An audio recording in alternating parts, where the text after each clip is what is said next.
पाओगे पार्थ, स्वयं को मुझसे जुड़ा ही पाओगे। तब तुम भी मेरी ही भांति स्वयं को परमात्मा के रूप में देखोगे।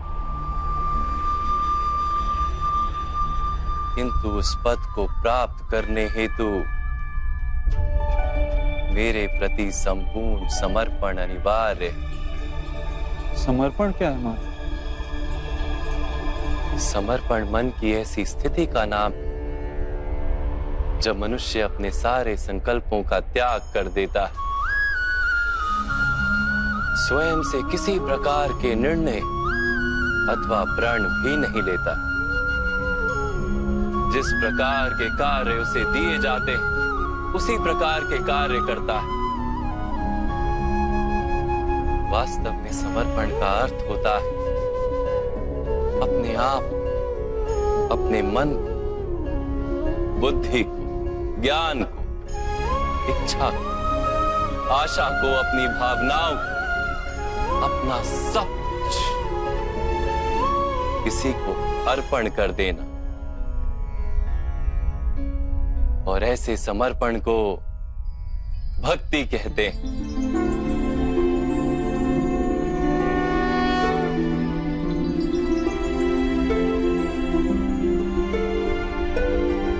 पत्नी का समर्पण पति की ओर, एक योद्धा का समर्पण सेनापति की ओर।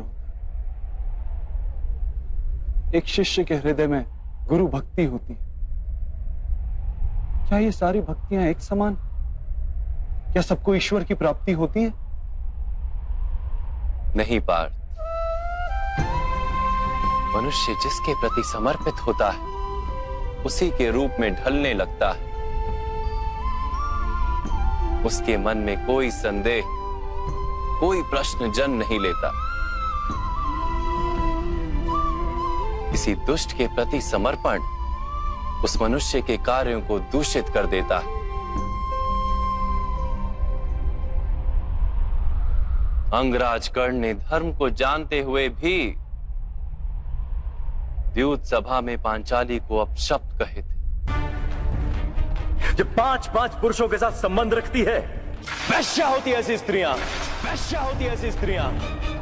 उसका कारण था अंगराज का भ्राता दुर्योधन के प्रति समर्पण।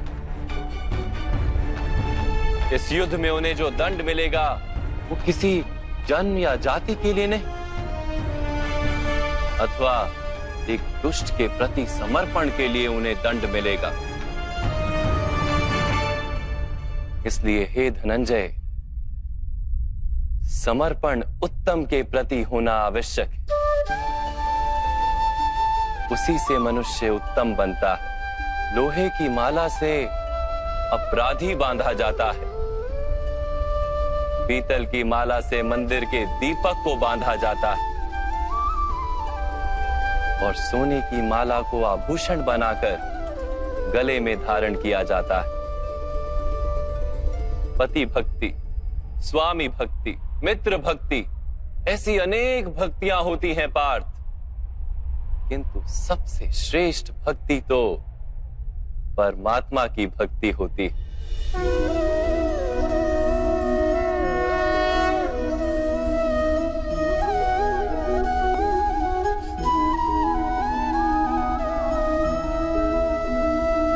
किंतु परमात्मा की भक्ति का सांख्य अथवा कर्म योग से क्या संबंध है? सांख्य योग के कारण मनुष्य स्वयं को आत्मा के रूप में जानता है। कर्म योग से वो जीवन के बंधनों से छूट जाता है, और भक्ति के कारण मनुष्य को परमात्मा के वास्तविक रूप का ज्ञान होता है। परमात्मा के ज्ञान से मनुष्य जन्म मरण के फेरों से छूटकर सच्चिदानंद स्वरूप को प्राप्त कर लेता है। परमात्मा में समाकर स्वयं परमात्मा हो जाता है।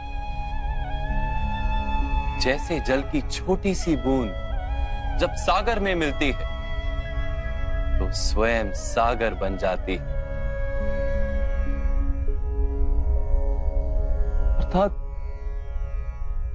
इस शरीर का कोई महत्व ही नहीं है माता। अवश्य महत्व है पार्थ। शरीर के माध्यम से ही मनुष्य को परमात्मा का साक्षात्कार होता है। मृत्यु और नए जन्म के बीच के समय में आत्मा के ज्ञान में वृद्धि नहीं हो पाती। इस जन्म में प्राप्त अनुभव, ज्ञान, विचार और अभ्यास को लेकर आत्मा नया शरीर धारण करती है।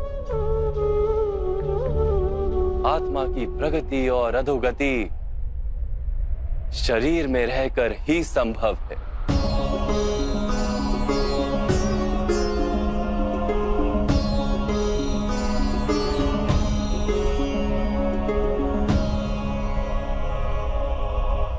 परंतु माधव, यहां उपस्थित व्यक्तियों का वध करके क्या हम उनके उद्धार की संभावना को नष्ट नहीं कर देंगे?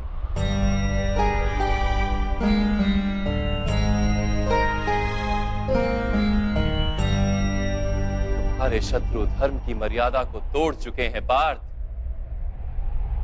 अधर्म ही उनका स्वभाव बन गया है। उनका उद्धार अब असंभव है।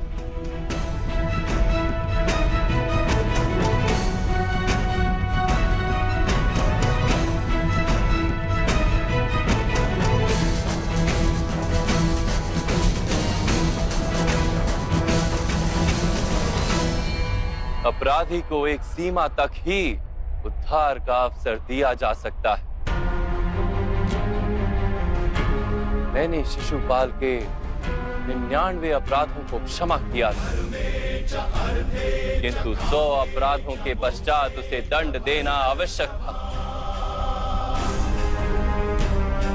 अपराधी को यदि अपराध करने दिया जाए तो उसका अधिक से अधिक पतन होता है।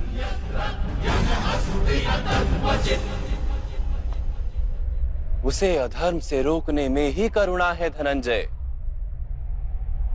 ये आत्माएं मरेंगी नहीं। अधर्म से दूषित शरीर का त्याग करके नया शरीर धारण करेंगे और उस शरीर में उनकी प्रगति की संभावना अधिक होगी।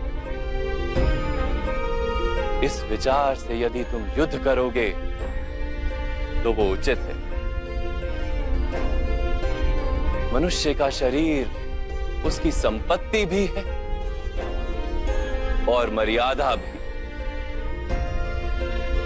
धर्म के मार्ग पर प्रवास करने वाला मनुष्य अपने शरीर को शुद्ध करता है और उसके माध्यम से आत्मा का साक्षात्कार करता है। इसी को क्षेत्र क्षेत्रज्ञ संबंध कहा गया है। मैं इसका तात्पर्य नहीं जान पाया माधव। जब मनुष्य ये जान लेता है कि उसका शरीर एक भूमि का टुकड़ा है अर्थात क्षेत्र है और वो उस शरीर में रहने वाला, उस शरीर को समझने वाला अर्थात क्षेत्रज्ञ है, तब वो शरीर के माध्यम से अपनी प्रगति साध पाता है। आत्मा शरीर में रहकर 3 गुणों का समतोलन करती है। तमस को घटाकर सत्व को बढ़ाने का उपाय करती है और ईश्वर की भक्ति करके परमात्मा के साथ एक हो जाती है। भक्ति कैसे की जाती है माधव? क्या समर्पण ही भक्ति नहीं? नहीं पार्थ, समर्पण तो भक्ति का प्रथम चरण है। वास्तव में भक्ति किसी कार्य का नाम नहीं, वो तो केवल मनस्थिति का नाम है।